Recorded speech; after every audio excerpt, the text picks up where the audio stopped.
Okay, so you know how the last time we talked about ReZero, I said that was going to be the episode to beat for the entire season, like every other show was going to have to match that in quality to be episode of the season? Well, ReZero decided to just basically outdo itself, so here we are. Anyway, hello everybody, welcome back to the channel. Welcome back to another one of our weekly ReZero Season 2 discussion videos. Today we're talking all about episode 16, Nobody Can Lift a Quain Stone Alone. But before we get into the video proper, quick reminder if you haven't done so yet to hit that subscribe button, ring that bell, set notifications to all, and let all of AniTube know that you're here. And without further ado, let's go ahead and dig into this week's episode. Okay, I got a bone to pick with you guys though, right off the top. Got a bone to pick with you. So I usually take Wednesdays and Thursdays off streaming, right? So I just typically try to give myself those 2 days off. But I have said in the past that if you guys know if an episode is particularly fire, you should message me either on Twitter or in the YouTube comments or something. Let me know that the episode is fire and worth reacting to, and I'll react to it. I'm kind of relying on you guys to tell me when an episode is worth a reaction. So, somebody did ask if I was doing it, but they didn't tell me you must, you know? Like, I'm relying on you guys to tell me I must, because y'all missed some tears, y'all missed some screaming. I was losing my mind, and it would have probably been really funny.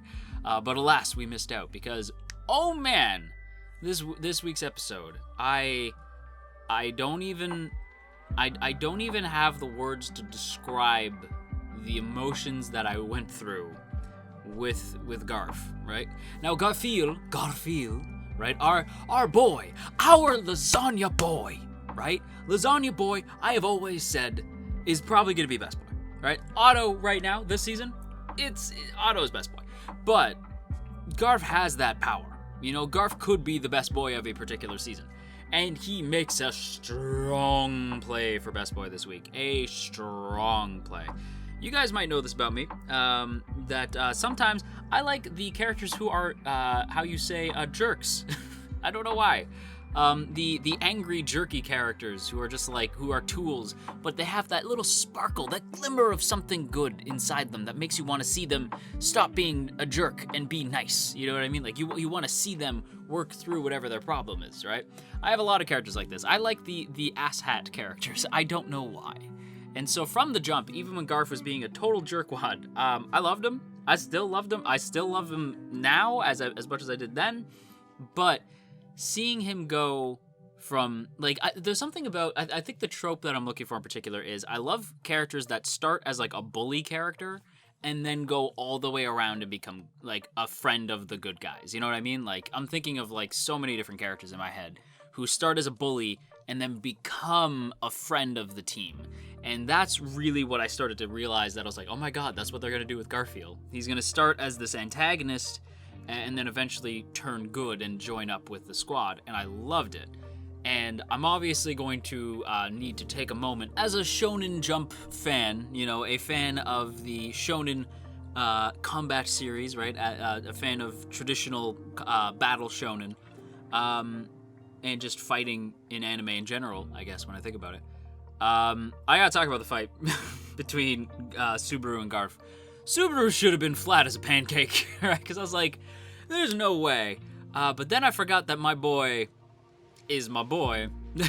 And Subaru, basically, just not only does he tank a punch, Garf straight up tries to punch this man's soul out of his body, and he just tanks it. He tanks it like a champion, right? Not only does he do that, not only does he brave Tiger Mode, which was insane to me, but he straight up uses some unseen hands. And again, that was another moment where I wish I was streaming, because I went, I was shocked, bro. I was so shocked by that. That was the best. That was just the best. That was perfection. I loved it. This whole fight is great. And again, I'm gonna nominate this fight for Fight of the Year at the next Kotatsu Annie Awards. Kotatsu Annie Awards 2020, which feels surreal to say, at the end of the year. But, yeah, this fight is impeccable. right? And you want to know why? And this is always my thing with a fight. If it's just two people punching each other, it's not a fight, it's an action scene, and I'm not interested, right? Like, action scenes are compelling, but they're not as compelling to me as a fight. A fight is a story being told with one's fists. You know what I mean? And your feet. A lot of fight scenes use your feet. But a fighting scene, right? A fight scene is basically a story that's being played out with the two characters duking it out. In the same way that like a interpretive dance is trying to tell you a story, a fight is trying to tell you a story about those two characters. And here, the fight is about Subaru trying to make Garf realize that he's a sweet, stupid boy. You know what I mean? That he's a sweet, stupid boy, and he needs to wake the hell up, and he needs to move on, right? Whereas Garf, and again, this is the brilliant thing. So that's Subaru's side of the fight. Garf's side of the fight is that he can't move on because he knows, like, he loved his mom, but he thinks that his mom abandoned them to be happy, and so he can't really come to grips with what happened in the past, and so he doesn't want to lose anyone else like the way he lost his mom. So he has to keep everyone inside of Sanctuary. So his thing is he's retreated into himself. And so that's where he needs to stay, right? He needs to stay in Sanctuary. Nothing can change, right? And Subaru's point is things have to change. You have to move on. But he doesn't want to move on. So it's this immovable force versus the unstoppable object, right? That's this fight, and it's brilliantly done. I absolutely adore this fight. 2 pieces, it was fantastic. Also, Puck! My boy! He's alive! I was, when I heard there's a very hungry cat in there, and then I heard his voice, I was like, Puck! My boy! Oh, so good. But anyway, we have to move on. I want to talk a little bit about confronting Garfiel's past. I am JoJo, the zombie, and I am burdened with glorious purpose. And that purpose is to tell you to hit that subscribe button. I'll wait. Thank you. Confronting Garfield's past. And the sort of like, we start at the beginning, like I said, with the fight, you know, before he goes into the trial. And it's this sort of like rejection of the past, right? He is refusing to believe that his mom died for no good reason, right? Because he finds the wreckage, so he knows his mom died. So he's like, oh shit. And he knows that, so to him, if like he's like, I can't bear the weight of knowing that she left and like that she was trying to seek out happiness for herself. So if she was trying to seek out happiness for herself and she died, what was even the point, right? Like just this idea that like, what's the point of all this emotion that I'm feeling? He can't come to terms with everything that he's been through, right? And he literally has so much baggage, and he even mentions baggage in the episode that he felt like his mom thought that him and Freddy were, or that's what we call Frederick, if you're new, that him and Freddy were just baggage, right? And so that she just left them because if they're baggage, you just ditch them. He can't let go, right? And so I like that this whole thing is him struggling to come to terms with what really happened. And he goes through the trial, and it's heartbreaking to watch. It is soul crushing to watch him try to come to grips with this, you know, like try to understand that his mom loved him, you know, like that his mom loved him. His mom loved Freddy. She entrusted like the Ryuzus to take care of them. And the reason why she left was not to find happiness. The reason why she left was to try to find Gar's dad and bring him back. And that's why she left. And so that's even more reason for him to leave now. You know what I mean? Like, go find him, you know? And what I love is that, like, obviously he doesn't come to that realization. It's not like his whole goal now is to find his dad. But I'm just saying, that's a new goal if you want one, Garf. That's free. That's on the house. You can have it, my boy. But what I love is that, and I'm probably using the screenshot, even though there's, like, the shot of him with his mom, which is beautiful. But I love the shot of him talking to Freddy, because it's this moment where she even says to him, like, you still have to ask your sister for guidance even when she's this young, right? Like, even when she's way younger than you now, right? And it's true, he still is so not able to make his own decisions. You know, he's so locked down by his own grief and inability to complete the trial that he just, and it's part of the reason, like the reason why he has the scar on his forehead, you find out, is because he saw as a boy that his mom kissed his forehead and loved him and went out to find his dad, and he couldn't deal with it.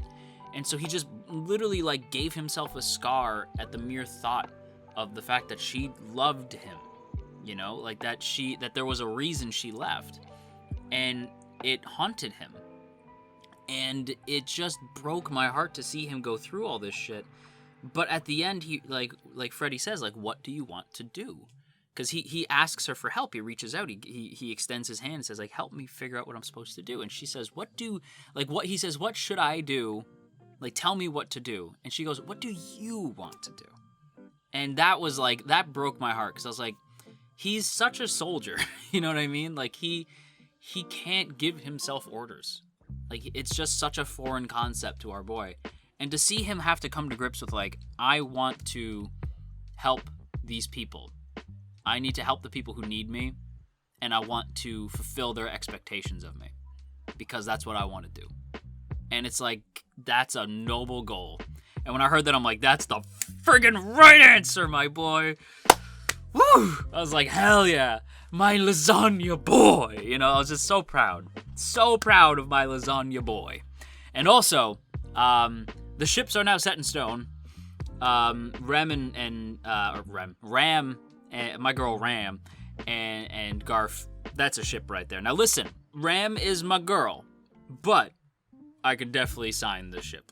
You know what I mean? I could sign off on that ship. That is S-tier ship right there. I love it. I love Ram and Garf. Like, that is my new... And again, I've said this before, I'll say it again, and I love that you guys were with me this whole time. That I was just like, listen, I have an OT3 in this show. I normally don't have OT3s, but in this case I do. Otto, Ram, Garf. And the comments were all like, you have chosen wisely. I was like, okay, that's interesting. Here we are. And I'm like, okay, that's as good as canon to me. You know what I mean? I was like, now, I've said this before, I'll say it again, ships don't have to be canon. I always hate when people are like, but that's never gonna happen. That's not the point of shipping, dummy. Like, shipping is just characters you like to see together. You know, characters that you think would be good. Doesn't friggin' matter if they're canon or not. Ships don't have to be canon. That said, it's nice when they are. And I'm going to assume that this will one day be canon. Because, yeah, Ram and Garf is friggin' adorable, but Ram, Garf, and Otto, even better. But also, as I said, yes, indeed, the ships are set in stone, and so is Subaru and Amelia, and I'm going to wrap this video up by quickly addressing the fact that Amelia has grown so much, and I am so proud. And the last shot of this week's episode is Amelia just taking all this damage in the same way that Subaru just tanks the hit from Garf. He tanks a physical punch, right? Echidna, friggin' Donna, shows up, starts insulting our girl, dishing out all the mean words, all the expletives that she can think of, every name under the sun, throws it at Amelia, like throws it at her like she don't even care, just tossing out insults.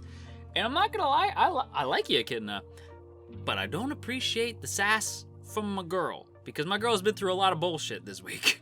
She's been through a lot of bullshit these past weeks, and this past, like, good few months for that matter, actually. And she, like, Amelia just, you know what? She raises her hand. I swear to God she does the Subaru pose. I know she doesn't, but it friggin' looked like it. She does the Subaru pose and throws the finger down, points it right at Echidna, and says, okay, I'm going to paraphrase, because this isn't what she said, but this is what I took it as. Bring it on, bitch! That's all I heard. That's all I heard was Amelia like, bring on the trial. Let's do this. And I was so proud. My girl, finally stepping up. She even basically says, like, I am despicable. You know what I mean? Like, she basically says, like, I am all those things you said. And I am, like, oh, the witch's daughter. Come at me. You know what I mean? Like, she is doing the Tyrion Lannister thing right now, where she's like, just wear it like armor, and nobody can hurt you with it. And I am so proud of Subaru. I am so proud of Garf, but man, I am so proud of Amelia. I cannot wait for next week. And with that said, everybody, that is going to wrap up today's video here. So I hope you guys enjoyed. If you did, don't forget to boop that up, snoot. Share if you care. Leave a comment down below. And of course, make sure that you hit that subscribe button, ring that bell, set notifications to all, and let all of AnyTube know that you're here. And of course, before we go, as always, I want to give a big, big thank you to the good folks in the T Squadron. Look at these beautiful people. Look at all of these beautiful names. And hey, if you'd like to join these beautiful people, there are 2 ways to do so. The first is by hitting that join button right beside the sub button to get a badge next to your name, some emotes to spam in the comments, and of course, your name scrolling past the screen here. Or you can go ahead and hit that Patreon link in the description. Either way, it is super, super appreciated. So once again, a big thank you to the good folks in the T Squadron, and that is pretty much it for me. I'll admit that the stuff about the show that is lost on me, some lore stuff, I'm always like, I kind of rely on you guys in the comments, but I still love this show. You know what I mean? There's some lore stuff that I might miss out on, that I'm maybe missing, but I love this show. I love this show so much. And hey, until next time, you stay classy, AnyTube, and you wash your dang hands.